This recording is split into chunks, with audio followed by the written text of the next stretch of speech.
الروض الباسم. الروض الباسم مؤلفه كان ساكن هنا في الربع ده. اسمه ايه؟ عبد الباسط ابن خليل ابن شاهين. ابوه كان مملوك عند برقوق. عبد الباسط كان قاعد هنا وهو بيحكي انه شاف بعينيه السلطان الاشرف قايتباي وهو معدي من هنا اهوت، والجلبان كانوا واقفين قدامه، فشافهم وهم بيجروا. الاشرف قايتباي داخل بالحصان، اول ما شافوه جريوا. فقال ايه؟ فايقنت ان له السلطنه في يوم ما. وبيحكي حادثه تانية. كان في مره من المرات الشارع هنا كان مشهور قوي بالجماعه الصوفيه، اللي هم الناس اللي على الله، اللي بتوع الذكر والقران والكلام الحلو. في الفتره دي ابتدى يظهر لفظ درويش. اللي هو اللي ما بيبقاش في وعيه، او ان صح التعبير في بدايه المسمى بيبقى مجذوب. المجذوب اللي هو حصلت له عمليه جذب، وعيه ما بقاش معانا في الدنيا، بقى مع ربنا. عشان كده المصريين اختصوا الناس دي بايه؟ ده فلان بتاع ربنا، مش بتاعنا. ده بتاع مين؟ بتاع ربنا. فمن ضمن الناس اللي جت هنا، نعم، اتكشف عنه الحجاب. دي موضوع تاني، ده موضوع الولايه، ده شيء تاني، هي مراحل على فكره. كان في راجل مجذوب من مجاذيب الاغراب، كان اسمه الشيخ علي القرمي. ما بيتكلمش عربي خالص وهو متنرفز، يعني لما يجي يتعصب ما بيتكلمش عربي. كان تركي من القرم اللي هي اوكرانيا، واسمه علي القرمي. فجه قعد هنا في الصليبه ومع الناس. طبعا الشيخونيه كانت منبع صوفيه، كان كميه الصوفيه كتير قوي هنا، واغلبهم كان ساكن هنا في الربع بتاع شيخون. علي القرمي اتلم عليه ناس عيال من الغوغاء، ضايقوه، شتمهم. طبعا شتمهم بايه؟ بالتركي. العيال الصغيره جابوا ناس كبيره، شتمهم. هو بيقول لهم بالتركي ايه؟ انتم لستم من الدين في شيء. ما معنى الكلام؟ يعني انتم مالكوش دعوه بدين محمد عليه افضل الصلاه والسلام. طبعا قالها بايه؟ بالتركي. فاللي واقفين فسروها بمزاجهم. انا عايز احكي الحكايه دي لسبب، انا عايز اوصل التفسير السيء بيبقى نتيجته ايه في النهايه، وان مش كل حاجه اللي في السلطان فاهمها. الحقيقه ما بتوصلش للناس اللي فوق. ده بيسب الدين، الناس يشجع عليها الزحام وكتروا عليه وبقوا يضربوه بالطوب وهو يزيد النرفزه ويشتم. شتمته بالتركي، هم مش فاهمين بيقول ايه. فبما انه قال دين محمد يبقى بيسب الدين. ما يفهموش ان هو بيقول لهم انتوا مش بتوع دين محمد، ده مش دين محمد. هو ما غلطش. عدى واحد من الكتاب بيعرف تركي اسمه شهاب الدين، وكان من كتاب الحنفيه، يعني تبع سلك القضاء. شهاب الدين طبطب عليه: يا عم الحاج مالك؟ قال له العيال دي قال له سيبك بقى من المنطقه هنا وامشي، لان هم مش هيسيبوك في حالك. الغوغاء او العيال الجهله مع الكبار الجهله، ابعد عنهم وروح منطقه ايه تانيه وسيبك من المكان هنا. فعلا الشيخ علي خد الموضوع ببساطه وخد بعضه ومشي، ساب القاهره خالص. الموضوع كده خلص. انتوا شايفين ان في حاجه غلط؟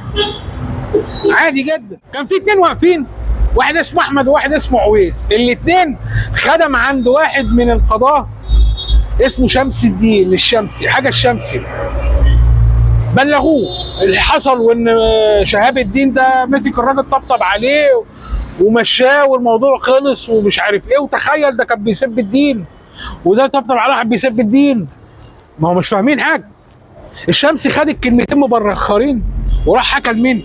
للسلطان جوقمق، باعتبار ان هو الامين المخلص الحريص عن الدين، وانا اللي بجيب لك الزتونه. جوقمق كان من النوع اللي لما بيتنرفز رخر بيقعد يردح، يجيب القديم على الجديد، وانت عملت وانت سويت. كان الهلال بتاع الشهر الجديد، وكان من عدد القضاه والكتاب ونواب القضاه ان هم يطلعوا فين؟ اللي عند السلطان يباركوا له بقدوم الشهر الجديد. استقبلوا مين؟ جوقمق. اول ما شاف شهاب الدين: تعالى ده انت فيك وفيك وفيك وفيك. قاعد يرص له: انت فيك وفيك وعملت وسويت وانا لازم اعمل فيك وبتاع. من شده اسود الكلام شهاب الدين حصل عنده حاجه زي شبه ذبحه من قسوه الكلام عليه. ولازم تجيب لي الراجل اللي سب الدين ده لحد هنا. يا مولانا ما سبش والله. قال له لا تجيبهولي، لازم نقيم عليه الحد ونحاكمه والقضاه اللي يقولوا، وكلمه القضاه هي اللي تمشي. نزل شهاب الدين يدور على علي القرمي، ما فيش. اهالي المنطقه هنا يدوروا على علي القرمي، اختفى. ما هو ساب الدنيا. في يوم واحد من الاجناد من اهالي المنطقه هنا سافر سرياوس، كان في هناك في خانقاه بناها محمد بن طاووس. علي القرمي ساب الدنيا وراح سرياوس، قعد في الخانقاه دي مع الصوفيه. اللي شافه الجندي بتاع الحلقه ده اللي من المنطقه هنا، راح جابه فين؟ لشمس الدين. انا لقيت لك الراجل اللي انت بتدور عليه. بس الحمد لله. او السلطان يسمع منه بقى ويحل ايه الموضوع. طلعوا قلعه، السلطان ما قابلش علي القرمي، وراحوا مودينه على محكمه ريحه المعز. مين بقى كاتب المحكمه؟ الشمسي، اللي هو اللي فقع الحقنه، اللي اسمه شرف الدين ده، اسف، بتاع الحنفيه، ما راحش المحاكمه. عملوا المحاكمه وعلي القرمي مش فاهم حاجه، فيكلموه يضحك وشويه يسكت، على الله مكذوب. لغايه ما طلعوه بره الباب، العامه شتموه، فقال لهم الكلمه: انتوا ايه لستم على دين محمد. فاللي سامع مش فاهم هو بيقول ايه، ومفيش حد فاهم منهم. اتحكم عليه بالاعدام. ربطوه على جمل يا عيني، وخرج من عند شارع المعز، وجابوه من هنا وطلعوه على القلعه. شويه يضحك وشويه يحزن، شويه يزعق بيشتموه، بيضربوه بالطوب. الراجل سب الرسول وسب الدين، فهو في دنيا تانية. لغايه ما خدوه عند بدان الرميله وقطعوا راسه. فتخيل حضرتك الواقع ايه؟ مات ظلم. الواقع ايه؟ واللي بيحصل من الناس ايه؟ جهله ما وصلوش الكلام صح، او مش فاهمين الموضوع صح، وهاصوا في الهيصه، والسلطان ما سمعش، والقضاه ما سمعوش وما حكموش. بس هي الموضوع كله ايه؟ جهل في جهل، نتيجه السمع. انت سمعت وما فهمتش وما استقصدش بالحق، والراجل ما غلطش، ده مكذوب على باب الله.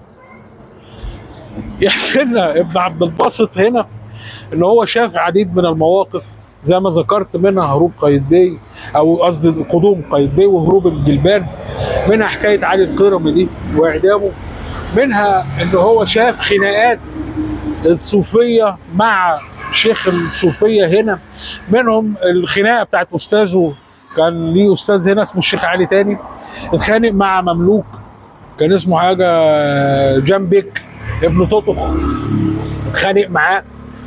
كان هنا في القنقوبائيه. ذكر حكايات كتير، اللي هو اسمه ايه؟ عبد الباسط ابن شاهين ابن خليل، او ابن خليل ابن شاهين. عبد الباسط ابن خليل كان اسمه تاج الدين عبد الباسط. في كتاب الروض الباسم في التراجم، حاجه التراجم، كتاب لطيف جدا.